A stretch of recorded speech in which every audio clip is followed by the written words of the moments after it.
Hello everyone, target with वैभव में आप सभी लोगों का स्वागत है। तो आज हम लोग हाई स्कूल के भौतिक विज्ञान का एक महत्वपूर्ण चैप्टर है जिसका नाम है प्रकाश का परावर्तन एवं अपवर्तन, उसको यहाँ पर पढ़ने के लिए आए हुए हैं। तो फटाफट आज की क्लास स्टार्ट करते हैं। जो इस वीडियो को फर्स्ट टाइम देख रहे हैं, वीडियो को लाइक कर लें, चैनल को सब्सक्राइब कर लें, साथ साथ ज्यादा से ज्यादा लोगों के बीच में इसको शेयर करें। तो जैसा आप देख पा रहे हो, सबसे पहले हम लोग बात करते हैं कि प्रकाश क्या है। प्रकाश क्या है? दैनिक जीवन में हम प्रकाश का उपयोग करते हैं, हमें जो भी वस्तुएं दिखाई देती है वो प्रकाश के माध्यम से दिखाई देती है। लेकिन ये प्रकाश है क्या? हमको दिखाई क्यों नहीं पड़ता? वास्तव में प्रकाश से हम वस्तुएं तो देख रहे हैं, लेकिन प्रकाश हमें स्वयं क्यों नहीं दिखाई पड़ता? उसका रीजन क्या है कि प्रकाश जो है वो एक प्रकार का विकिरण है, यानी प्रकाश एक प्रकार की विकिरण ऊर्जा है जो कि हमारी आंखों को संवेदित करता है, स्टिमुलेट करता है।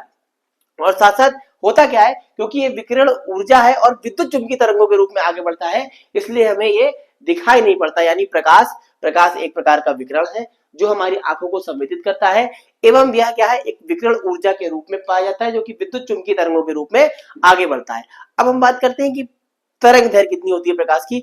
तो प्रकाश की तो तरंग दैर्घ्य है वो 3800 एंगस्ट्रॉम से 7800 एंगस्ट्रॉम होती है। यानी जो प्रकाश हमको बहुत जल्दी दिखाई देता है उसकी तरंग दैर्घ्य उतनी ही ज्यादा होती है। जैसे आपने देखा होगा कि जितने भी सिग्नल है वो रेड लाइट होती है, उस पर स्टॉप के सिग्नल होते हैं, या जो भी डेंजर के जो सिग्नल होते हैं वो रेड होते हैं, क्योंकि रेड की जो तरंग दैर्घ्य है वो सबसे ज्यादा होती है, 7800 एंगस्ट्रॉम होती है, इसलिए वो हमें बहुत जल्दी दिखाई देता है। साथ साथ एक क्वेश्चन है बायोलॉजी में कि प्रकाश संश्लेषण की क्रिया किस प्रकाश में सबसे ज्यादा होती है। तो जिस प्रकाश में तरंग दैर्घ्य सबसे ज्यादा होगी उस प्रकाश में प्रकाश संश्लेषण की क्रिया भी होगी, यानी 7800 एंगस्ट्रॉम। लाल रंग में प्रकाश संश्लेषण की क्रिया सबसे ज्यादा होती है। अब अगर निर्वात में इसकी चाल देखें तो निर्वात में इसकी चाल 3 × 10⁸ मीटर पर सेकंड होती है, यानी इसका जो तरंग दैर्घ्य है वो 3800 से 7800 एंगस्ट्रॉम होता है और निर्वात में इसकी चाल 3 × 10⁸ मीटर पर सेकंड होती है। अब जो आपका नेक्स्ट टॉपिक बहुत इंपॉर्टेंट है वो है प्रकाश का परावर्तन। तो पहले हम लोग परावर्तन को समझेंगे। देखिए, मान लेते हैं ये एक चिकनी या पॉलिशदार सतह है। आपको भी इस बोर्ड पर, व्हाइट बोर्ड पर कहीं कुछ स्पॉट दिखाई दे रहे होंगे इस साइड। ये भी क्या है, ये परावर्तन के कारण है, क्योंकि बोर्ड क्या है, चिकनी सतह है और इस पर जब लाइट पड़ रही है और वापस जा रही है तो यहाँ पर परावर्तन हो रहा है। ठीक है, तो ये मान लेते हैं कि ये चिकनी या पॉलिशदार सतह है और इस पर जब कोई प्रकाश की किरण पड़ती है, तो वह उसी माध्यम में वापस लौट जाती है।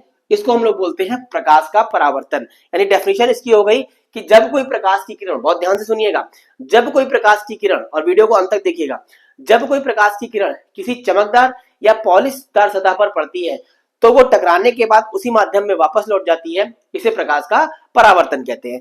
अब ये किरण इस पॉलिशदार सतह से टकरा रही है ना, ये कौन सी किरण है? इसको हम लोग बोलते हैं आपतित किरण। क्या बोलते हैं? आपतित किरण। क्या बोलते हैं?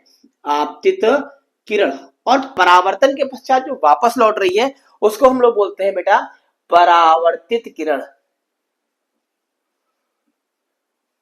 परावर्तित किरण, ठीक। जो सतह से टकरा रही है वो है आपतित किरण, जो वापस लौट रही है वो है परावर्तित किरण। ठीक। अब क्या होता है, ये जिस बिंदु पर टकराती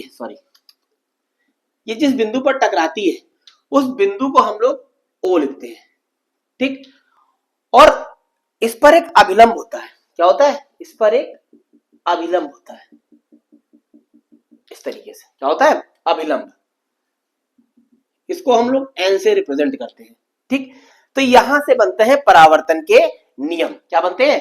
पहले आप लोग, परावर्तन क्या है, प्रकाश का परावर्तन क्या है? जब कोई आपतित किरण किसी चमकदार या पॉलिश सतह से टकराती है तो वो टकराने के बाद उसी माध्यम में वापस लौट जाती है, या जब कोई प्रकाश की किरण किसी चमकदार या पॉलिशदार सतह से टकराती है तो टकराने के बाद उसी माध्यम से वापस लौट जाती है, यह क्रिया कहलाती है परावर्तन। क्या कहलाता है? प्रकाश का परावर्तन। ठीक है, ये एओ परावर्तित किरण है और ओबी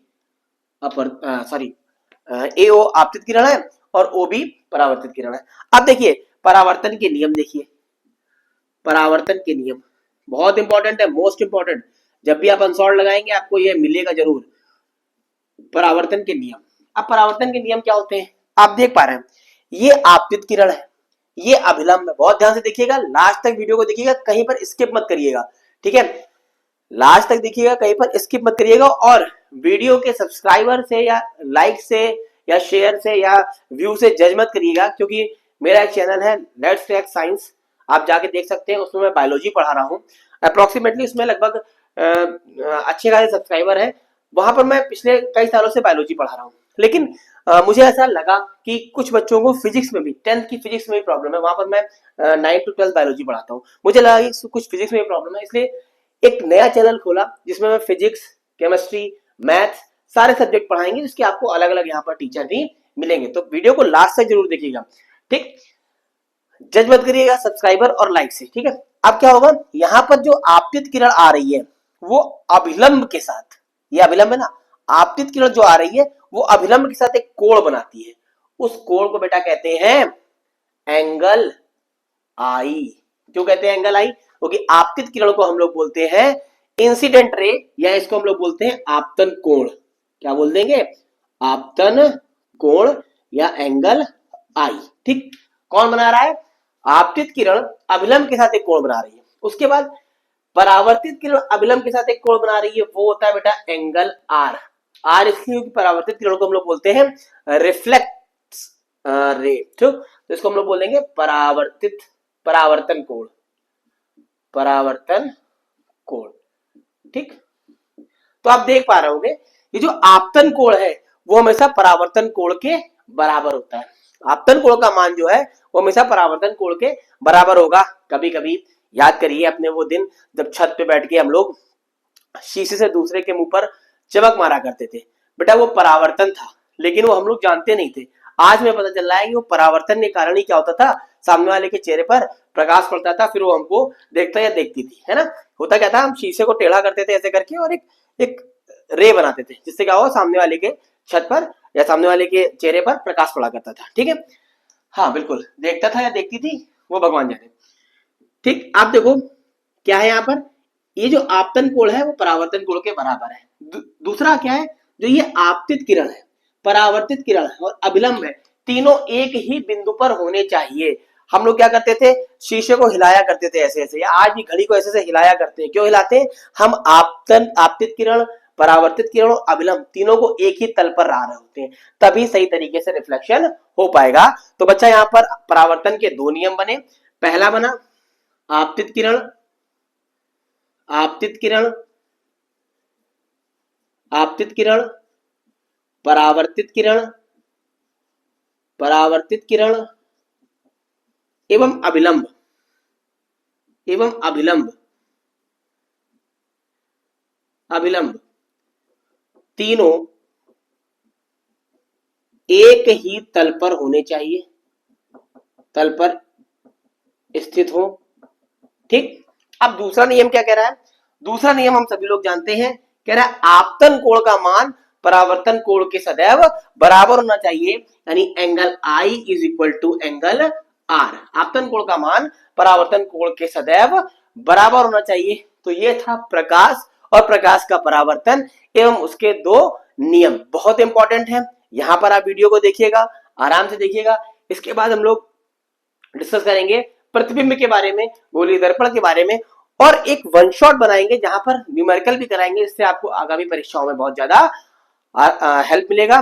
तब तक के लिए आप क्या करिए, वीडियो को लाइक कर लीजिए, चैनल को सब्सक्राइब कर लीजिए, साथ साथ वीडियो को शेयर कर लीजिए, और जिनको बायोलॉजी पढ़नी है वो लेट्स क्रैक साइंस चैनल पर जाकर देख सकते हैं। इस वीडियो के डिस्क्रिप्शन में चैनल को हम जरूर मेंशन कर देंगे। तब तक के लिए धन्यवाद।